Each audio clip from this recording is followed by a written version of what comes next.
अस्सलामु अलैकुम वरहमतुल्लाहि वबरकातुहू।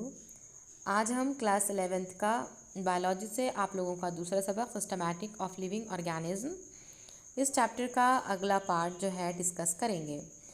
तो आज के वीडियो में हमें देखना है नॉमनक्लेचर यानी कि निज़ाम तस्मिया के बारे में। निज़ाम तस्मिया यानी कि नाम देने का तरीक़ा। नबातात और हैवानात की शनाख्त के लिए उनको खुसूसी नाम दिया जाता है, इनको मखसूस नाम दिया जाता है। नबातात और हैवानात को मखसूस नाम देने का जो फ़न है इसे ही निज़ाम तस्मिया यानी नॉमनक्लेचर कहते हैं। अब निज़ाम तस्मिया जो है ये दो किस्म का होता है, जैसा कि आप लोगों को यहाँ पर दिया गया है।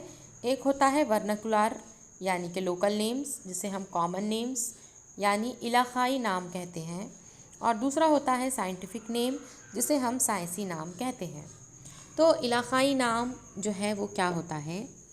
नबातात और हैवानात का वो नाम होता है जो इलाक़ाई लोगों के ज़रिए इलाक़ाई ज़बान में दिया गया है। क्या कह रही हूँ मैं? वैसे नबातात और हैवानात को लोग क्या करते हैं, अपने इलाक़े के हिसाब से इलाक़ाई ज़बान में नाम देते हैं, इसे इलाक़ाई नाम कहते हैं। दुनिया के मुख्तलिफ़ हिस्सों में तमाम नबातात और हैवानात को उनके इलाक़ाई नामों से जाना जाता है। इलाक़ाई नाम छोटा इलाक़ाई लोगों के लिए जाना पहचाना होता है, जैसा कि जो शकरकंद है जिसे हम स्वीट पोटैटो कहते हैं, तो आसाम में और बंगाल में इसे मीठा आलू और मराठी में रतालू कहते हैं। इस तरह मछलियों में जो है स्टारफिश है, जेलीफ़िश है, सिल्वर फिश है, ये तमाम मछलियाँ हैं, लेकिन इलाक़ाई नाम की वजह से इनमें पेचीदगी और उलझन पैदा होती है। तो याद रखें कि जो वर्नाकुलर नेम होता है, जो कॉमन नेम होता है, हमारा लोकल नेम है, वो इलाक़ाई नाम होता है। दूसरा है साइंटिफिक नेम यानी कि साइंसी नाम। साइंसी नाम कुछ उसूलों पर रखे जाते हैं और ये पूरी दुनिया में जाने जाते हैं, जैसा कि दो इसमी तरीक़ा है जिसे हम बायनॉमियल नॉमनक्लेचर कहते हैं। तो कार्लिनियस नाम का जो साइंसदान है, उन्होंने दो इसमी निज़ाम तस्मिया यानी कि बायनॉमियल नॉमनक्लेचर जो है वो ईजाद किया था। इस निज़ाम तस्मिया में जो है वो मंदरजा ज़ैल उसूल होते हैं।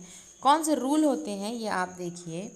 सबसे पहला जो यहाँ पर रूल दिया गया है कि जानदारों का नाम लातीनी ज़बान में या यूनानी ज़बान में दो लफ्ज़ों पर मुश्तमिल होता है, यानी जो भी जानदार का नाम दे रहे हैं उसके अंदर लातीनी या यूनानी ज़बान में दो लफ्ज़ होने ज़रूरी है। इन नामों को अलहदा अलहदा ख़त कशीदा किया जाता है। अगर इन नामों का प्रिंट किया गया तो उसे इटैलिक्स में लिखते हैं। तो जैसा कि मैंने आप लोगों को ऊपर का जो चार्ट है, इसके अंदर भी आप लोगों को मैंने जो है चाइना रोज़ का और कोबरा का नाम बताया था। देखिए आप यहाँ पर जो है चाइना रोज़ का नाम होता है हिबिस्कस रोज़ा साइनेंसिस, और जो कोबरा होता है उसका नाम है नाजा नाजा। तो यहाँ पर जो है ग्रोह का नाम सादा इस्म होता है और इसका पहला लफ्ज़ जो है वो कैपिटल होता है, और जो दूसरा स्पेसीज़ जो होती है वो अनवा का जो नाम होता है उसे हम स्मॉल लेटर में लिखते हैं। तो यहाँ पर आप देख सकते हैं कि जीनस के अंदर जो हिबिस्कस है वो एच कैसा है, कैपिटल है, और स्पेसीज़ में जो रोज़ा साइनेंसिस है वो आर जो है वो स्मॉल है। उसी तरीके से कोबरा के नाम में जो जीनस होता है नाजा, उसका एन कैपिटल है, लेकिन स्पेसीज़ के अंदर जो नाजा का एन जो है वो स्मॉल लेटर में लिखा जाता है, यानी कि पहला लफ्ज़ कैपिटल होता है और दूसरा जो स्पेसीज़ का नाम होता है वो स्मॉल लेटर में होता है। उसके बाद जो नेक्स्ट रूल देखेंगे हम कि ग्रोह का नाम और अनवा का नाम 3 लफ्ज़ों से कम और 2 लफ्ज़ों से ज़्यादा नहीं होना चाहिए। और जो मुसन्निफ़ का जो नाम है, जो पौधे को नाम देते हैं, इनका नाम मुकम्मल इख्तिसार के साथ अनवाई नाम के आगे लिखा जाता है। जैसा कि यहाँ पे आप लोगों को नज़र आ रहा है मैंगीफेरा इंडिका एल, तो यहाँ पर जो एल है वो रिप्रेजेंट कर रहा है, इट स्टैंड फॉर लीनियस, यानी मैंगीफेरा इंडिका को जो है लीनियस जो है का नाम है, ये आपके जो साइंटिस्ट है उनका नाम वहाँ पे लिखा जाता है। अब इसके बाद यहाँ पर आप लोगों को जैसा कि दो इसमी निज़ाम की मैंने अभी क्या बता दी हैं, रूल्स बता दिया है। अब इसके जो फ़वाइद मैं आपको बताती हूँ कि इस तरीक़े के मुताबिक जानदारों के सादा मायने ख़ैज़ और जामे होते हैं। और ये नाम आफाकी होता है, यानी अभी हमने देखा था कि कॉमन नेम में हर जगह हर प्लेस के ऊपर जो है वो नाम क्या हो रहे हैं, अलग अलग है। जैसा कि अभी मैंने कहा था कि शकरकंद को आसाम और बंगाल में मीठा आलू है, मराठी में रतालू कहते हैं। इस तरीके से जब एरिया चेंज हो जाएगा, इलाका चेंज हो जाएगा, तो नाम भी जो है वो तब्दील हो जाएंगे। इस वजह से कन्फ्यूज़न पैदा हो जाती है। इसलिए जो है दो इसमें निज़ाम तस्मिया ये आफाकी होता है, यानी इलाक़ाई नामों की वजह से जो उलझनें पैदा होती है, इन उलझनों को ये तरीक़ा दूर करता है। और दो इसमें तरीक़ा समझने में आसान है और याद रखने में भी आसान होता है। तो दो इसमें तरीक़ा जो है क्या होता है, थोड़ा इसके ऊपर मैं आप लोगों को रोशनी डाल देती हूँ कि बायनॉमियल नॉमेनक्लेचर यानी दो इसमी तस्मीये से क्या मुराद है। किसी भी पौधे या हैवान को साइंसी तौर पर शनाख्ती नाम देने का तरीक़ा ये नॉमेनक्लेचर कहलाता है। यानी कोई भी पौधा है या हैवान है, उसको हम जब साइंटिफिकल नाम देंगे, जब हम इसे साइंसी तौर पर शनाख्ती नाम देते हैं, तो ये तरीक़ा जो है वो दो इसमी तस्मिया या नॉमेनक्लेचर जो है वो बायनॉमियल नॉमेनक्लेचर कहलाएगा। ये इसमी तस्मिया दो हिस्सों में है, यानी कि पहला हिस्सा जो होता है जिनसी नाम और दूसरा हिस्सा होता है नुई नाम। यानी पहले हमने देखा कि एक जो है जीनस होता है, दूसरा स्पेसीज़ होता है। तो जिनसी नाम एक होगा और दूसरा जो है वो नुई नाम होगा। इसे हम दो इसमी तस्मिया कहते हैं। इस निज़ाम तस्मिया को स्वीडिश के जो फितरी दा हैं जिसका नाम है कार्ल लिनियस, इन्होंने दरियाफ्त किया था, जिसमें हम ये देखेंगे कि जो पहला हिस्सा होता है वो जिनसी नाम होता है और जो दूसरा हिस्सा होता है वो नुई नाम होता है। जैसा कि अगर मैं बात करूँ हिबिस्कस रोज़ा साइनेंसिस की, तो इसके अंदर हिबिस्कस जो है वो जीनस है, इसका जिनसी नाम है, और रोज़ा साइनेंसिस इसका जो है स्पेसीज़ का नाम है, इसका नुई नाम है। उसी तरीके से सूरजमुखी का जो साइंसी नेम है वो है हेलियंथस, जिसके अंदर जो है हेलियंथस का ये नाम जाहिर कर रहा है कि किसी जानदार के जिस्म की मखसूस खुसूसियात की बुनियाद पर दिए जाते हैं, जो सारी दुनिया मुकम्मल तौर पर क्या करती है, कबूल करती है। तो जो नाम है उसका सूरजमुखी का वो क्या है, हेलियंथस एनस। नाम क्या है, हेलियंथस एनस, जिसमें हेलियंथस जो है वो जीनस है और एनस जो है वो स्पेसीज़ है। तो आई होप आप लोगों को यहाँ तक समझ आ चुका होगा। इसके बाद हम प्रीवियस क्लासेस में भी देखते हैं कि 5 किंगडम सिस्टम होता है। 5 किंगडम सिस्टम जो है ये 5 किंगडम सिस्टम R.H. विटाकर ने दरियाफ्त किया था, जिसके अंदर आपको 5 किंगडम यहाँ पर नज़र आ रहे हैं, kingdom Monera, kingdom protista, kingdom Plantae और किंगडम एनिमालिया। तो सबसे पहले आज हम जो है R.H. विटाकर ने जो 5 किंगडम सिस्टम यानी कि 5 अक़लीम निज़ाम जो दरियाफ्त किए थे, जो उन्होंने निज़ाम पेश किए थे 1969 में, इसके बारे में हम देख लेते हैं। तो सबसे पहले हम यहाँ पर देखेंगे किंगडम मोनेरा के बारे में। किंगडम मोनेरा इस अक़लीम के जानदार जो है खुर्दबीनी होते हैं और गैर वाज़े मरकज़ बरदार होते हैं। इनका खुलिया मजबूत होता है और ये बना होता है पॉलीपेप्टिडोग्लाइकेन से ये बना होता है। ये जानदार या खलवी होते हैं, यानी कि एक खुलिये से बने होते हैं, यूनिसेलुलर होते हैं, और इनमें रश्तक होता है यानी कि फ्रैगमेंट्स होते हैं। जैसा कि सब्ज़ मायना है, तवानिये हैं, गालजी अजसाम हैं वग़ैरह इनके अंदर नहीं पाए जाएंगे। ये जानदार मुतहरिक यानी कि नक़्ल व हरकत करते हैं और नक़्ल व हरकत करने के लिए इनके अंदर फ्लैजेला मौजूद होता है। ये जानदार हुसूल व ग़िज़ा के मुख्तलिफ़ तरीक़े इख्तियार करते हैं, यानी कोई जानदार जो है वो ख़ुद कफ़ील होगा या कोई जानदार जो है वो गंद खौर होगा। ख़ुद कफ़ील यानी अपने ग़िज़ा ख़ुद तैयार करेंगे, गंद कफ़ील यानी कि गंद खौर जो है वो गंदगी की जगह पर, कचरे के ढेर पर या फिर उसी तरीक़े से डेड बॉडीज़ पे अपनी ज़िंदगी जो है वो बसर करता है। इस अक़लीम के जानदारों में जिनसी और गैर जिनसी तौलीद के ज़रिए अफ़ज़ाइश नस्ल होती है। तो यहाँ पर आप लोगों को कुछ बैक्टीरिया वग़ैरह दिए गए हैं। बैक्टीरिया की जो शक्लें हैं बहुत ही ज़्यादा इम्पॉर्टेंट है। अगर स्फेरिकल हो, यहाँ पर देखिए आपकी 4 ग्रुप्स होते हैं बैक्टीरिया के, मॉर्फोलॉजिकली 4 ग्रुप्स होते हैं। अगर स्फेरिकल शेप हो, गोल हो, तो इसे हम कोकस कहेंगे।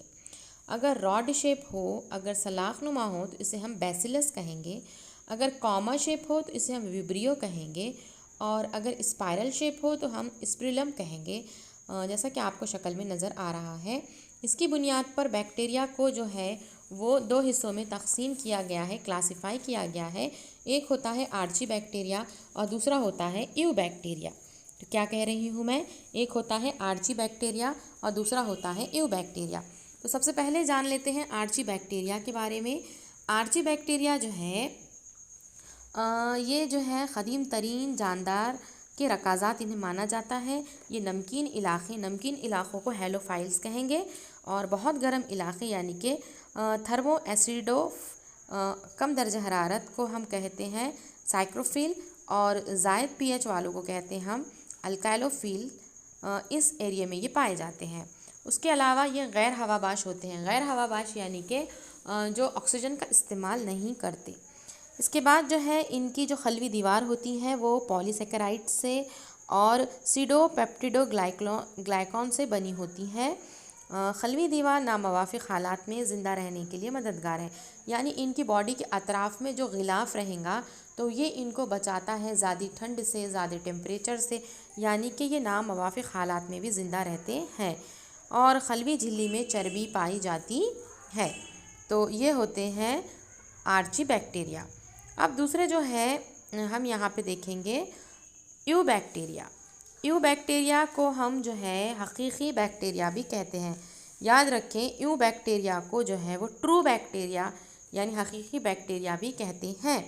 इन पर ग्लाइकोकॉलिक्स का जो है एक गिलाफ होता है। इन पर सख्त खलवी दीवार पाई जाती है जो पेप्टिडोग्लाइकॉन से बनी होती है। ये मुतहरिक भी होते हैं, हरकत भी कर सकते हैं, और गैर मुतहरिक भी होते हैं यानी कि हरकत नहीं भी कर सकते हैं। The autotroph can be photosynthetic, यानी कि ये अपनी ग़िज़ा खुद भी तैयार करते हैं। ये ऑटोट्रॉफिक होते हैं, जिनकी मिसालें दी गई हैं क्लोरोबियम का नाम है, ग्रीन सल्फ़र बैक्टीरिया एंड जो है क्रोमैटियम, और इसे कीमोसिंथेटिक लाइका सल्फ़र बैक्टीरिया कहेंगे। अब ये इंपॉर्टेंट पॉइंट है, आपके एमसीक्यूज़ के हिसाब से याद रखें कि ग्रीन सल्फ़र बैक्टीरिया को क्लोरोबियम कहते हैं और जो सल्फ़र बैक्टीरिया है उसको क्रोमैटियम और कीमोसिंथेटिक कहते हैं।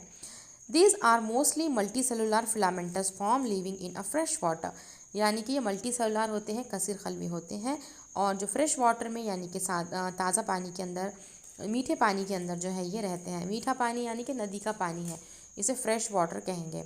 द बॉडी जो है कवर्ड बाय द म्यूसिलिजिनस शीट, इनके ऊपर जो है बॉडी के ऊपर सख्त गिलाफ होता है। और जेनेटिक मटेरियल जो है टिपिकल प्रोकैरियोटिक की तरह ही होता है।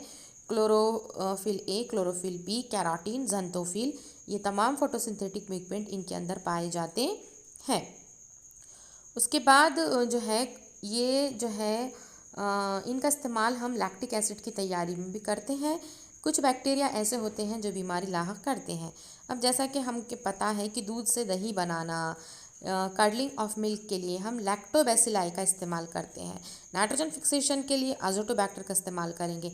एंटीबायोटिक प्रोडक्शन के लिए हम स्ट्रेप्टोमाइसिस का इस्तेमाल करेंगे।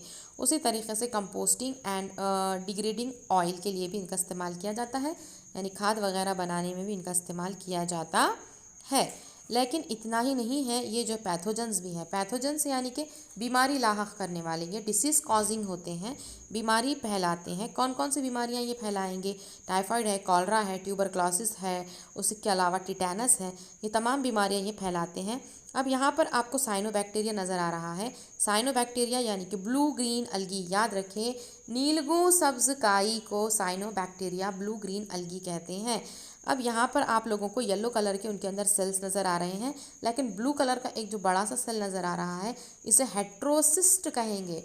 याद रखें, हेट्रोसिस्ट किस लिए होता है? नाइट्रोजन फिक्सेशन के लिए, यानी कि हवा की नाइट्रोजन को ये लेते हैं और उसको सिंपल नाइट्रेट एंड नाइट्राइट में कन्वर्ट करते हैं। और जो कवरिंग आप लोगों को नज़र आ रही है वो म्यूसिलिजिनस शीट होती है। तो यहाँ पर जो साइनोबैक्टीरियम आपको नज़र आ रहा है वो है नॉस्टॉक। देखिए, एग्ज़ाम पेपर में मैं आप लोगों को इस तरीके से डायग्राम डालूँगी और इसके बाद आपको लेबल करना है और यहाँ पर पहचानना है कि ये कौन सा ऑर्गेनिज्म है और इसके आपको फंक्शंस भी लिखने हैं। तो प्रॉपरली आप लोग ध्यान से वीडियो देखेंगे और अपने अपने नोट्स बनाएंगे। थर्ड जो हमें देखना है वो है लास्ट बिट है किंगडम मोनेरा का, वो है माइकोप्लाज्मा। What are mycoplasma? इनमें खलवी दीवार नहीं पाई जाती, ये गैर मुतहरिक होते हैं। यक खलवी ग्राम निगेटिव छोटे जानदार होते हैं। इनका बैरूनी गिलाफ प्लाज्मा झिल्ली होती है जो 3 सतहों से बनती है, जो लिपोप्रोटीन होती है। अब लिपोप्रोटीन का मतलब है कि लिपिड भी है और प्रोटीन्स भी इनके अंदर मौजूद है। इनके अंदर जो है 2 हयाती मादे होते हैं, यानी कि इनके अंदर डीएनए भी होता है और आरएनए भी होता है। इसके अलावा इनकी जो तौलीद होती है वो तकसीम दोई है। अब तकसीम दोई आपको पता है बाइनरी फिजन हम कहते हैं, यानी एक ऑर्गेनिज्म अपनी बॉडी को डिवाइड करता है, तकसीम करके 2 हिस्सों में तकसीम हो जाता है, इसे हम तकसीम दोई कहते हैं। और दूसरा है गुंचाकारी, यानी जिसे हम बडिंग कहेंगे, यानी कि एक ऑर्गेनिज्म के ऊपर बड्स आते हैं, कलियाँ गुंचा डेवलप करती है वो, और फिर वो कली जो है वो क्या होती गिरती है और नया ऑर्गेनिज्म वहाँ पर बनता है। ये नबातात में मर्ज लाहक करते हैं। तो इस तरीक़े से हमने जो है आज किंगडम मोनेरा के अंदर जो भी आपका पार्ट था किंगडम मोनेरा देख लिया। उसके अंदर आर्ची बैक्टीरिया, यू बैक्टीरिया और माइकोप्लाज्मा भी मैं कंप्लीट कर चुकी हूँ। इंशाल्लाह कल के वीडियो में हम किंगडम प्रोटिस्टा और आगे के किंगडम को डिस्कस करेंगे। तो इस वीडियो को जो है बार बार देखिए, अगर कोई डाउट है तो कमेंट बॉक्स में पूछिए और अपने फ्रेंड के साथ भी शेयर कीजिए और जो है तमाम पॉइंट्स को नोटबुक में लिखिए। अल्लाह हाफिज़।